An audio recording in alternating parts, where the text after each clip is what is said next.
The northern border with Lebanon has been active and quite hot since Saturday when Hamas militants carried out the terrorist attack in southern Israel that killed more than 1,200 Israelis. There's been skirmishes between Hezbollah fighters and the Israeli military every day. It's sort of been anti-tank fire and small missiles going back and forth. The hope, certainly in Israel, is that Hezbollah will not launch a major attack.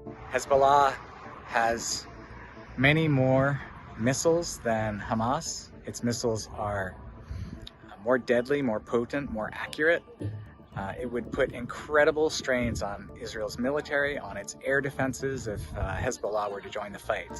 There are Israeli forces spread out all across the border with Lebanon. There's thousands of soldiers, tanks, artillery positions. It was more tense than I expected it to be.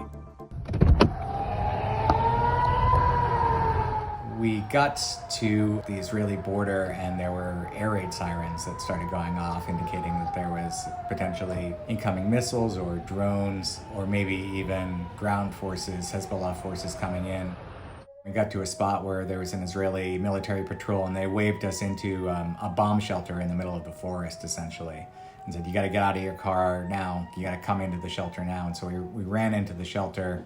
Hey guys. How are you?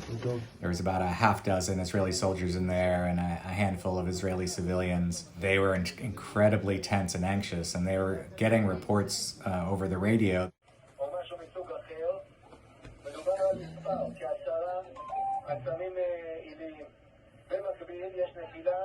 All indications are there are Hezbollah drones in the sky. It was very, very tense. We were fortunate that the reports of this major attack turned out to be false, but it just sort of, for us, captured the sense of tension and anxiety. These forces were hearing and being told that the second front had opened. The soldiers here say they are ready. They're ready if that happens. One of the soldiers told us that if Hezbollah joins the fight, they will do to Hezbollah what they're doing right now to Hamas in Gaza. Hezbollah is a much more fearsome military organization than Hamas. They have hundreds of precision-guided missiles that can effectively target Tel Aviv. And so it's going to be a much harder fight for Israel. So it would be a real strain for the military.